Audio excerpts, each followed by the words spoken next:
The Rangers sweep the Royals, Jonah Heim continues to mash, and it looks like Leody Taveras is figuring it out at the plate. We're talking about all that and more on this episode of Locked On Rangers. Let's get into it.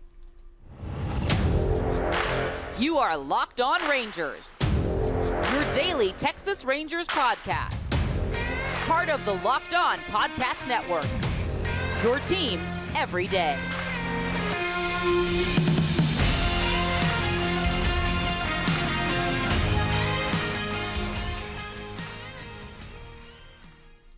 You are Locked On the Texas Rangers. I'm Bryce Patrick, a cripplingly addicted Texas Rangers fan since 2010, the founder and host for all 5 seasons of this Locked On Rangers podcast. Today is Thursday, April 20th. Your Rangers are 12-6 with a 3-game lead atop the American League West. The Rangers finished off a sweep of the Royals in dramatic fashion, coming off of a dramatic road series against Houston. The Rangers could have taken it easy. They could have, taken their foot off the gas pedal, but this team never did in this series against a Royals team that is quite bad, but that's what you need to do when you are a team leading your division, like the Texas Rangers are. A 12-3 win was not as close as the final score indicated. The Rangers really pulled away late in this one. One of the things that I really love about this squad is that no matter how much they're up, even if it is a game against a lesser opponent, they do not take their foot off the gas pedal. The Rangers had a 5-3 lead in the 6th inning and got a little bit nervy. That is when Perez was taken out of this game, but in the 7th, they pour on another 4 runs to take it to a 9-3 lead, and then with a 9-3 lead in the 9th inning, you'd think, all right, well, maybe they're going to take their foot off the gas. They're not going to keep scoring. Nope, Jonah Heim blasts a home run to center field, 429 feet, absolutely destroyed it, and the Rangers win 12-3, head home for 3 games against the A's, who do have some significant news. I'll be talking about that more on tomorrow's episode and previewing that series as well, hopefully with some more updates on Jacob deGrom and his health and if he's going to make that Sunday start. But I really want to talk about Jonah Heim, who has been absolutely destroying baseballs this season. He has been so good for the Rangers with Mitch Garver out for another, I think, 3 weeks. There was some update in there with his hamstring injury, or not hamstring, his knee injury, that he is going to be out 4 weeks. I thought initially the report was that he was going to miss just the 10 days on the IL, so he would be probably back sometime this weekend or start his rehab sometime this weekend, but that appears to not be the case according to Evan Grant of Dallas Morning News. So I don't know. I guess it'll be a while before the Rangers see their hopefully more full-time DH, and we'll be seeing a little bit more of Brad Miller, but in his absence, Jonah Heim once again is stepping up early this year. Last year, he was fantastic before the All-Star break.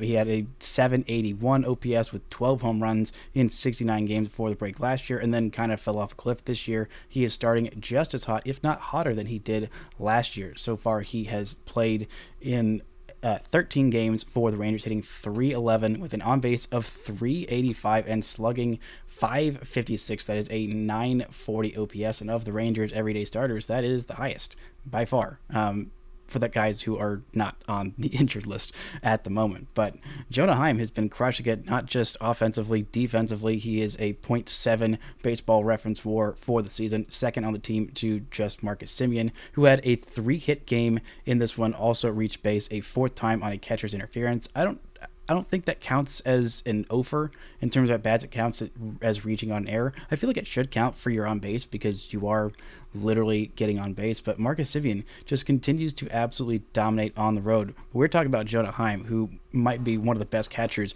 in all of baseball right now. I mean, that .940 OPS is 163% better than the league average hitter, and it is coming from your catcher, who is also doing fantastic things behind the plate in the top 11% of baseball in terms of framing, which is where he has been. He was a little bit higher last year. I believe he was in the 98th percentile last year. In 2021, he was in the 98th percentile as well. So maybe falling off just a little bit, but still very, very elite defensively, and that is what you really love to see from your catcher. He is also hitting the ball incredibly hard in the 69th percentile of average exit velocity, hard hit percentage, top half of the league. Expected numbers in terms of WOBA, batting average, and slugging percentage, all of those in the top 20% of baseball. The guy is just crushing it. This is not just fluky hits landing here, there, and yon. These are absolutely mashed home runs like this one, like the walk-off 3-run bomb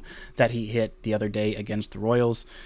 Just let him play against the Royals quite a bit, and he will continue to absolutely mash. He has been on base in every game but 3 that he's played in this season. Those 3 came against Philadelphia and 2 against Baltimore.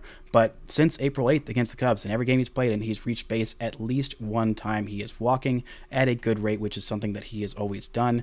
The numbers for him the last couple of years have not really bared out what kind of offensive at-bats and plate appearances he's having, especially in 2021, which was his first real stint of being a pretty much everyday major leaguer. Got a little bit of time in Oakland, 13 games in 2020, but in 2021 he had an OPS below 600, and we all kind of knew that's not really what the numbers he was putting up. That's why the Rangers decided to go with him over Jose Trevino before the 2022 season and then trade for Mitch Garver.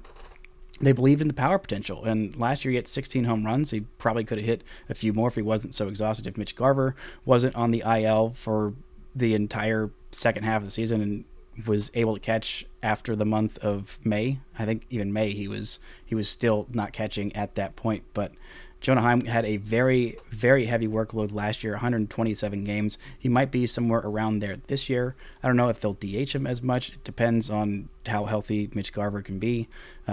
But again, he's doing a great job with what he's being asked to do at this point. He is one of the Rangers' best players. He is one of the biggest bright spots in terms of breakout players. Last year, it was kind of overlooked because the second half was so rough for him. All eyes looked at Nathaniel Lowe as the breakout player of last year, which, he should have been. He absolutely should have been, and he was. But Jonah Heim's development is crucial for the Rangers, who don't have a whole lot of catching depth in their system. I mean, we'll see what Sam Huff ends up being, but there's a reason he's not up at the big league level right now. He is not ready to be an everyday catcher. He is still, I think, 25 years old, so maybe he'll have some time and figure it out, and maybe the Rangers will just continue to go with free agent catchers. But having Jonah Heim under contract for another 3 seasons, I believe it is. Maybe it's just 2, but at least 2 seasons. That is a huge development for this team. Having a catcher who can hit, who can be elite defensively. I mean, we do know that there's still some issues with the arm, but there's not a whole lot of people who are catching base runners that are stealing at this point anyway. He's in the 25th percentile of pop time, but with these new rules, there's not a whole lot of guys being thrown out on the base paths anyway. So I think that might be minimized. I thought it would be more of a concern, but it seems like it's less of a concern. You just kind of have to have one of the best arms and some of the best mechanics, and also pitchers who are really good at holding runners to keep runners from stealing bases on you. But Jonah Heim has been a revelation this season, and I really think that he deserves all the applause in the world. Coming up, we're going to look at Marcus Semien continuing to mash on the road, Leody Taveras finding his swing, and Martin Perez having a fine outing. But first, this episode is brought to you by Built Bar. Something exciting is coming to Built on Built.com on April 22nd. I don't have all the details yet, but I promise you the excitement is real, and it's something you won't want to miss. If you know how Built works, they have the most incredible protein bars in the world. They actually had one this morning, and they do these amazing flavor drops with unreal flavors in limited quality. So mark your calendars and head to Built.com on Saturday, April 22nd to be one of the first to discover what all the hype is about. I can't wait to see what the new flavor is. Make sure to use promo code LOCKEDON15 and you'll get 15% off your order. Now, Marcus Semien continues to absolutely swing the hottest of hot bats. The guy has been crushing it so far this year, and he continues to crush it on the road. He had a 3-hit game in this one with a pair of RBIs and 2 runs scored as well. The guy just cannot stop mashing the baseball, especially on the road. Last year, there was a huge difference in what he was doing on the road versus at home. A 627 OPS at Globe Life Field last year in 80 games, 353 plate appearances, and on the road in 81 games, 371 plate appearances. He had an .36 OPS. That is a 209-point swing in his OPS at home versus on the road. And this year, it's also very, very different. At home so far this year, granted, it's 9 games on the road, 9 games at home, but at home he's got a 541 OPS, and on the road he has an OPS of 1155. That is quite a difference for Marcus Semien. If he could figure out how to hit at home and Corey Seager can figure out how to hit on the road, this Rangers offense is going to be unstoppable. Also, if they get Corey Seager back. But still, Marcus Semien has been absolutely crushing it as of late. The last 7 games, he's hitting over 400 with an on-base of 500 and slugging 778 with 3 home runs in that span, 5 walks to just 2 strikeouts. The guy is an absolute monster at the top of the lineup, getting on base at a very good clip, seeing that walk rate trend up, which is what you want from your leadoff hitter. Marcus Semien is the best player on the Texas Rangers right now, and they have needed him to be every bit as hot as he is, leading this offense that has some questionable depth behind him. I mean, with Travis Jankowski, no shade to Travis Jankowski, who is doing very well this year and has earned the spot hitting second in this lineup. But, I mean, we all know that's not who the Rangers want hitting second in their lineup. They want a healthy Corey Seager there and Travis Jankowski somewhere in the 7 to 8 to 9 hole range, even though he is still hitting 300 with an OPS over 850, 867. To be more specific about Jankowski, who had a really nice defensive play on a ball that was carried by the wind in left field yesterday afternoon, whenever time of day it was. He's made some really good defensive plays in center field and in left field. But speaking of center field, Leody Taveras had himself a day at the plate. He was probably rushed back a little bit early from his injury. Bruce Bochy said as much after the game. He said gave him a day off on Tuesday. Then on Wednesday, bring him back for the finale of this one. He has not hit well so far this season, but on Wednesday, he absolutely crushed it. We have seen that Leody Taveras has got a lot of power in that bat. When he connects with one, he can absolutely send it a mile. And he was hitting balls incredibly hard. Every single ball off of his bat that was put into play in the Wednesday finale of this series was a hard hit ball, or a very hard hit ball, which hard hit ball just means 95 miles an hour or more off the bat. Very hard hit is, I'd say, 105 miles an hour plus off the bat, and he had a couple of those as well, including a 112.2 mile an hour double, 98.2 mile an hour triple, 107.3 mile an hour ground out, and a 95.3 mile an hour single. A 3-hit game for him. Also had a strikeout. Was just mashing in this one, coming up with some clutch runs batted in. He drove in the Rangers' second run of the game, scored their third run of the game, both of those coming in the second inning. Then he poured on some more insurance runs in the fourth inning with his RBI triple, and then scored the 5th run of the game in this one to give the Rangers those 5 runs, which they would hold on to until the 7th inning.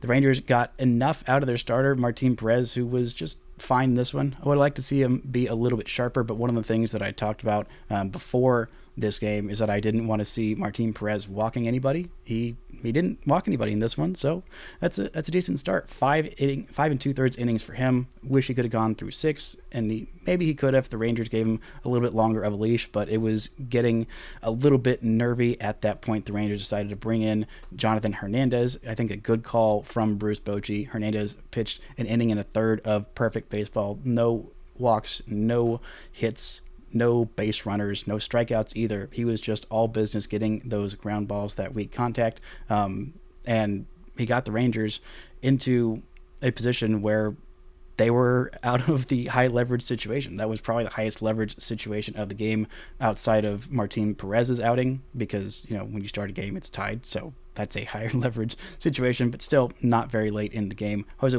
Leclerc comes in, pitches an inning, gets a strikeout, allows a hit. Josh Sborz comes in, works a perfect inning with absolutely no drama at all, with a pair of strikeouts. Good to see him getting some outings in there. The Rangers really need to figure out what the heck he is, and if he is actually a major leaguer. His stuff is incredible, but if he can figure out how to pitch in some higher leverage situations and locate that stuff just a little bit better, then he is going to be a very good weapon out of the pen There are not a whole lot of guys with elite stuff back there in terms of velocity. Josh Sborz has that, and if he can figure out how to locate, he is going to be a valuable piece for this team. But again, good to see Martin Perez doing enough for this team to just get them at least 5 innings every single time out.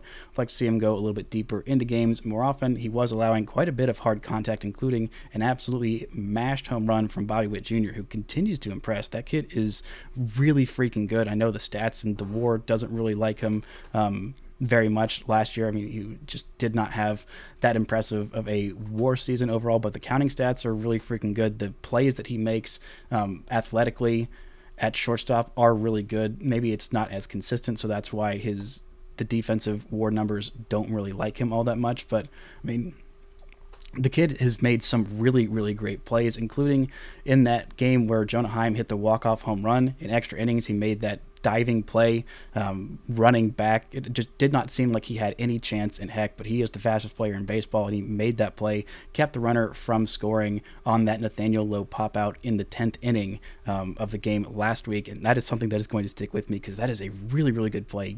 Makes the basket catch. Not only that, but has the wherewithal to know that there is, as the first out, maybe the second out of the inning, but there's still a runner on third, and he needed to keep that runner from scoring to keep the game from being tied.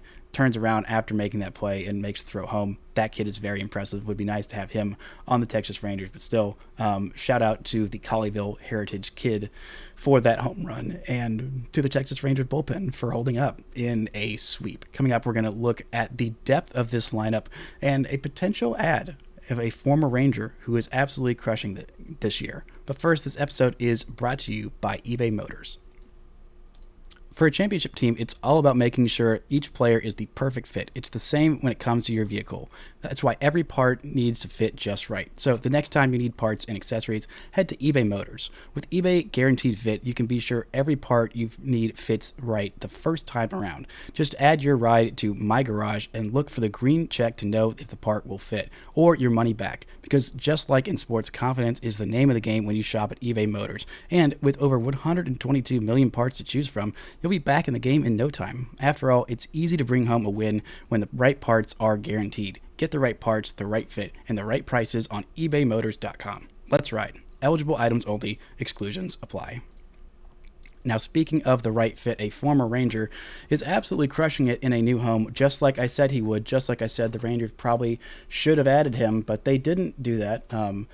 If you have listened to the show for any amount of time, then you probably already know who I'm talking about, and me taking my victory lap after 8 games is not something that's at all surprising. But my large adult son, Joseph Nicholas Gallo, the greatest homegrown Texas Rangers player since Mark Teixeira, yes, I stand by that. I mean it. He's the only all-star who the Rangers have drafted and developed since then. So, yeah, suck it if you don't agree. This has been my long-standing stance on Joey Gallo, that if the shift was ever banned, he would be an unstoppable monster. And well, what has he done? He has been an unstoppable monster so far this season with the Twins. I know it's only 8 games, but the man has 4 home runs so far this season, is hitting .304 with an on-base of .360, slugging .840, 1230 OPS, had another 3-run home run after coming back off the IL off a really weird injury. I'd literally never heard of what it was until Pete had it. It's like an adductor. I literally don't even know what it was. I saw the word and completely forgot.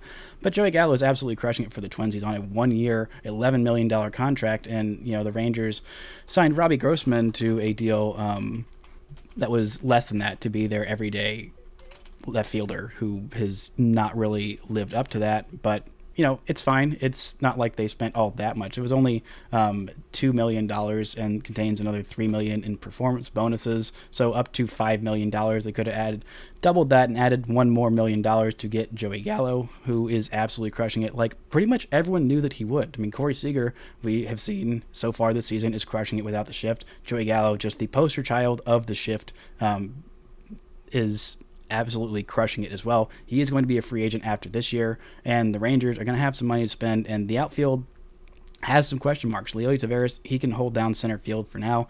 Eventually, I think it's going to be Evan Carter's job. If Leody Taveras can prove to be an average offensive big leaguer, then that center field job is still going to be his. He's still going to be extremely valuable. And then Evan Carter will slot over to left field or right field, depending on where the Rangers want to put Adolis Garcia or whichever other Rangers prospect is breaking through and deserving to earn time in the corner outfield. Maybe it's Ezekiel Duran that's taking over in one of those corner outfield spots. Maybe it's Dustin Harris. Maybe it's Aaron Zavala, or maybe it's a free agent. There are not a whole lot of free agent bats on this market, and I think Joey Gallo will probably be one of the more sought after ones, not kind of the A tier, but I think the B tier, which the Rangers are going to have some money to spend this offseason. They're going to have it. They have had it for several years, and if they are winning, if they make it into the playoffs this year, then I really, really think that they could move into the upper echelon of payrolls. Right now, they are the 9th highest salary or payroll team at this point. They are behind the Braves. They're at $196.8 million. The Braves are at $202 million. I definitely think they can jump up there. The only teams that are ahead of them are the Mets, obviously, the Yankees, Padres, Phillies,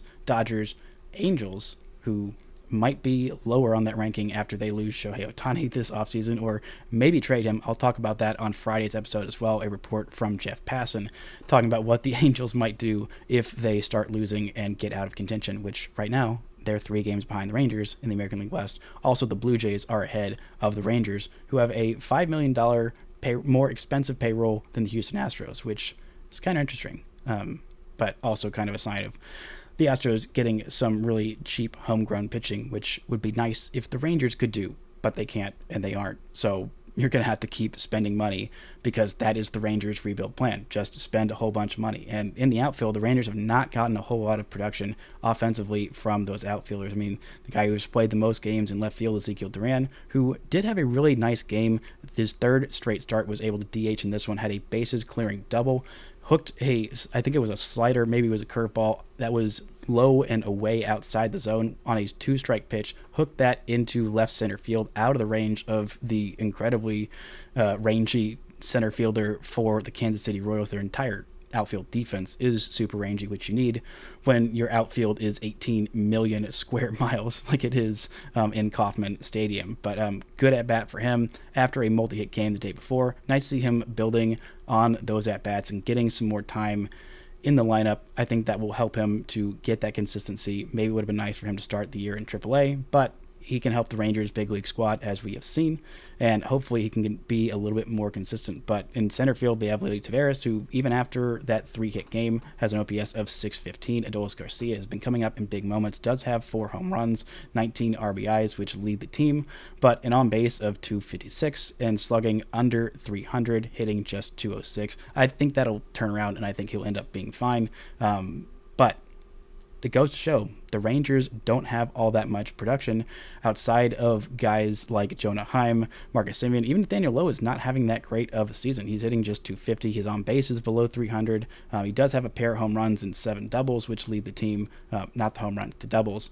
But still, he has not been on his second half absolute maniacal tear that he was on last year. And with Corey Seager out, there's not a whole lot of depth to this lineup. Robbie Grossman has been, as we've discussed, not super great. Josh Smith has been good defensively at shortstop and does have a 378 on base with 6 walks and a bazillion hit by pitches. Actually, it's just 6, but still, the Rangers could use some more oomph in their outfield, and we do know that Evan Carter is probably going to be on this team next year.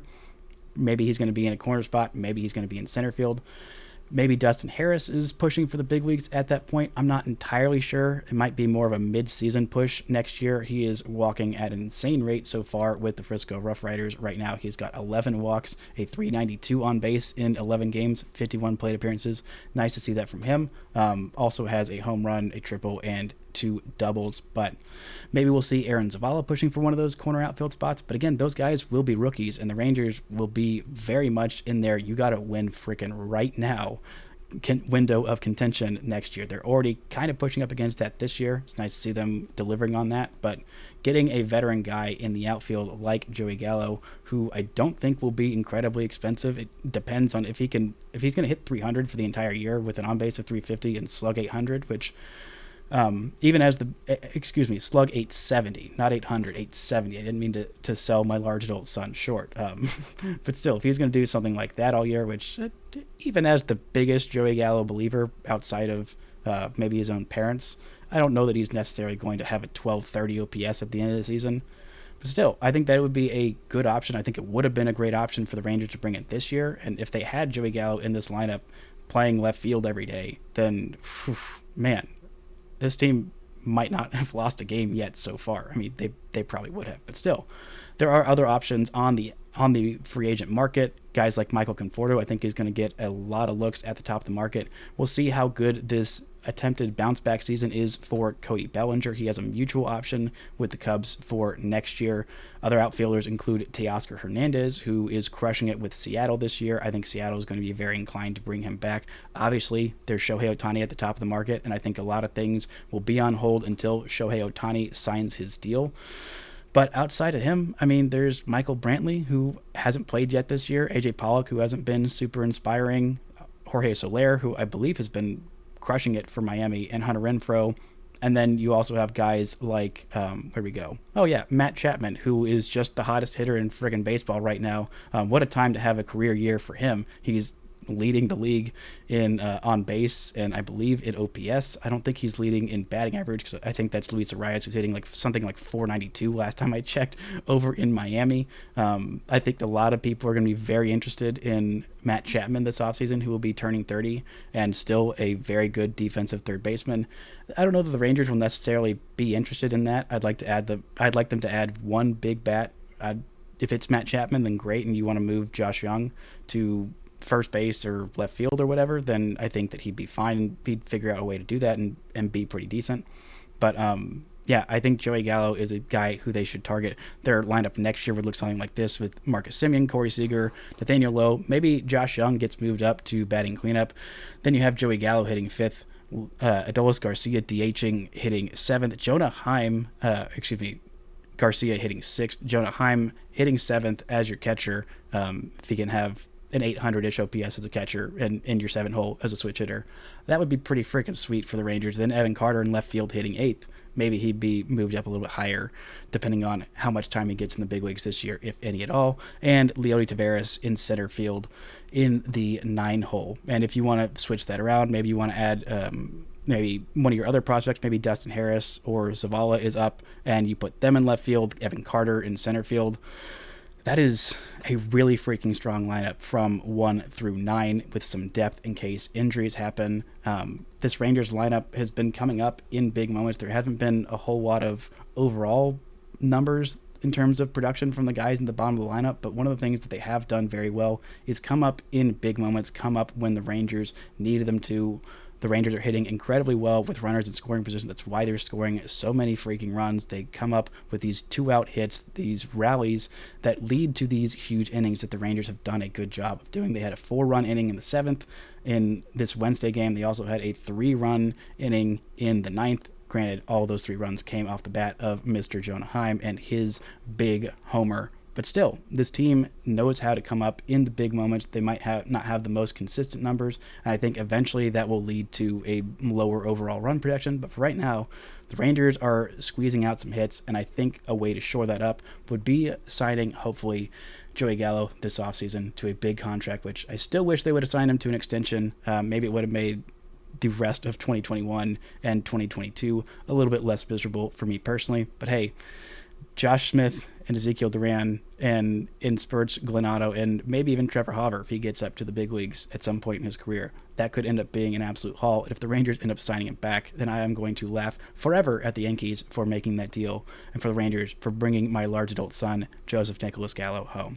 But that's going to do it for this edition of Locked On Rangers. Thanks again for making Locked On Rangers your first listen every single day. If you're not already, go ahead and subscribe on YouTube. I believe we are, at this point, 5 or 6 subscribers away from 2,000 subscribers on YouTube. So go be magic number 2,000, if you will. On tomorrow's show, we'll be previewing this series against Oakland, the worst team in baseball, who got some really terrible news about possibly being located. It's looking more like a reality. We're going to talk about what that means for baseball, for the Rangers, and for the American League West, as well as looking at this series, hopefully with some more updates on Jacob deGrom, if he's going to pitch on Sunday. But that's going to do it for this edition, and until next time, don't forget to enjoy your first place Texas Rangers baseball.